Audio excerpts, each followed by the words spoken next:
Hey folks, welcome. Please do not get intimidated by these names.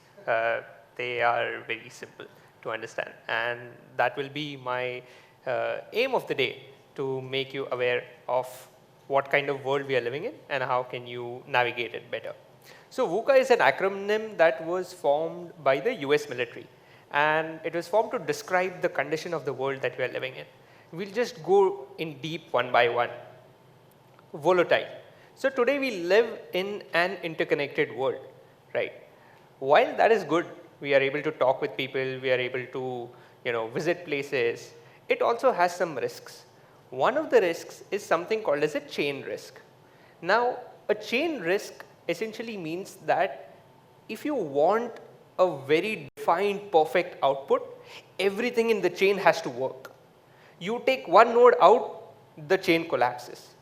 This collapse is what leads to volatility, right? Now, what can you actually do about this volatility, and how can you prevent it? We'll answer that, but let's move to the next one, which is uncertainty. I remember my dad telling me that in his times, just passing 12th grade was enough to get a decent job, and in some cases even get married. And if you had a bachelor's degree, that would have been a huge societal achievement. Think of that time and think of today. Today, we have uncertainty everywhere. In business, in job markets, we really don't know whether the degree that we get, the business there we are in, is going to survive for the next 5 years or the next 10 years. Very uncertain. Next is complexity. When all these elements meet, we get complexity. Where does complexity arise from? So if you see earlier, everything from planning to execution was straightforward. One of the reasons was people had fewer choices. There were less options. When you have less options, everything is pretty much clear. The more options you have, the more choices you have, it harbors complexity. And finally, when you have a lot of complexity, you become ambiguous. You really don't know whether something that is there is truly there or not. Let's take an example of a startup. There is this startup, it is growing phenomenally well. Its product is great. Would you take that and attribute success or failure? Now, at the face of it, it looks very nice. But if you really start to question, you don't know whether it is due to true product market fit, or there is something else happening in the market because of which the startup is growing. And it's just a matter of time, right? So we live in a very ambiguous time. Due to all these factors and all these components, decision making at the core has become very complex. And we can then simply say that, hey, what can we do about this? What is the solution to this? So the solution is information asymmetry. Think of a vast maze. Everyone, all of you are in this maze. There is a treasure at the center of the maze. However, one of you has a map. That map is telling you where to go, where to not go, where there are hidden treasures, where there are pitfalls. And that map in today's world symbolizes information asymmetry. Information asymmetry is nothing but the phenomena where one party has more or better knowledge than the other party. Now, since you, the special one, has the map, you are at an advantage. Would you not feel empowered to crack the maze if you had some clue, some evidence of, okay, this is where I have to go, right? This is what information asymmetry is. Information asymmetry has been the cornerstone of power across history. Take the example of the Silk Road. In the Silk Road, the merchants which knew which paths to go where there were no dacoits, right? These merchants flourished and the other merchants failed. The merchants which knew that, okay, this port has a scarcity of spice, this port has a scarcity of silk, these merchants made more money than the other merchants, right? So we see that information asymmetry has been, powerful across millennia, and in this day, even though everything has changed, the principle remains the same. And what is that principle? That exclusive knowledge leads to exclusive opportunities.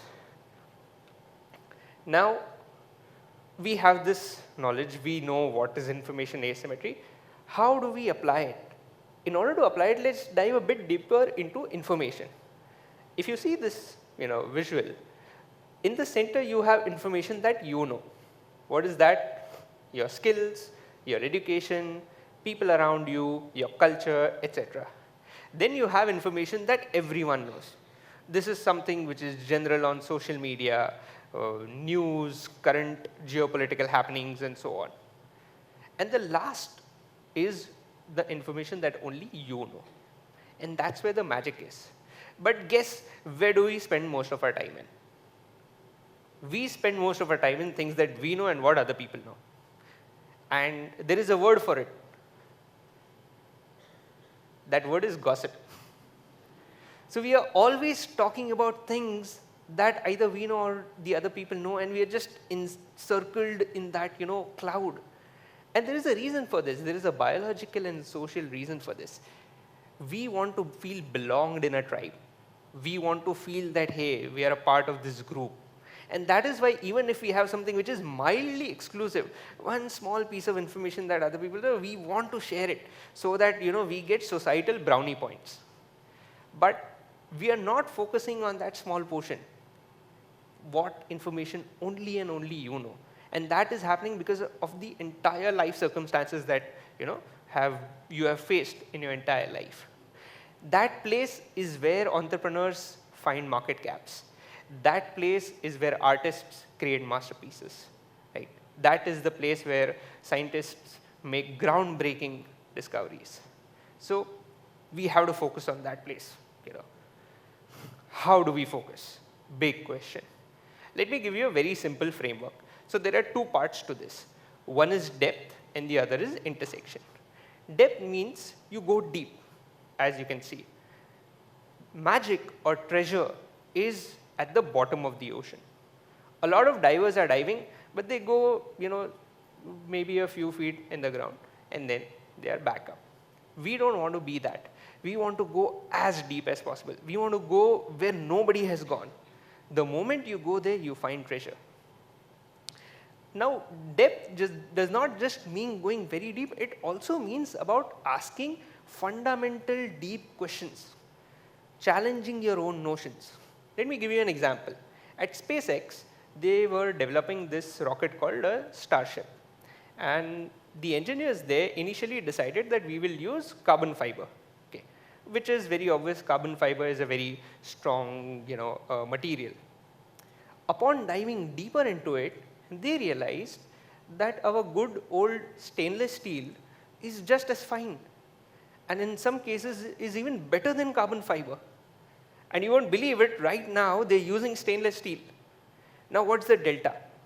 Carbon fiber costs $135 per kilo, and stainless steel costs $3. Look at the difference that they were able to achieve just by asking deeper questions. Right? Another example is of Ray Kroc from McDonald's. He saw this one small burger shop having a very peculiar food processing process, right? Food preparation process. And that led him to think that, hey, this does not belong to just one shop in the US. This has to scale globally. And because of his depth, do we right now have McDonald's as a global food giant? Going to intersection, very simple. A lot of things that we see around are due to merging of two or more areas or two or more branches. Most of you will have a device in your pockets called as the iPhone. You take Apple, right? MacBooks, iPhones are a culmination or a merger or an intersection of design and technology. They are not just computers or phones. They are art pieces. This is what intersection can achieve. Let me take a more drastic example so that you folks can really grasp this and think about it. Let's take a nutritionist who loves music. Okay. Now, at the forefront, these two are very different fields. Nutrition is a separate thing, music is a separate thing, right? Let's forcefully combine the two. What hypothesis can we create? What questions can we create? One of the questions can be that, does nutrient absorption increase when you're listening to music while eating? Does your food tasting get enhanced if you listen to music while eating? So we don't know, but just asking these questions can lead to a completely new field called audio nutrition, which till now nobody else has explored. This is the power of intersection, right? So we use these frameworks and we use information asymmetry in order to get ourselves ahead. However, we also need to know that we have to use it ethically. Not all information asymmetry is used ethically. There are examples like insider trading. There are examples like Cambridge Analytica, where they took that information and that they caused a very bad societal impact due to that. So let us be aware that we don't want to do that. Whatever we get, we will use it ethically. And there are some limitations also to information asymmetry. Take the stock market. Every day there is countless amount of data that comes on, right? Even if you just sit for 5 seconds in front of a monitor, you'll have data pumping in. Do the best investors in the world take all that data? No. They will pick and choose what they want. So the ability to choose, the ability to discern what information to keep and what to ignore is a skill. And that is a skill that all of you can combine. And it's not really difficult. It's just about asking the right questions, challenging yourself, and realizing that quality is always above quantity. It's not how much information you have. It's about the quality of information that you have that makes sense. So while we live in a VUCA world, and there are so many changes happening across, we need to really, really think and understand that information asymmetry is like a secret weapon. We have to use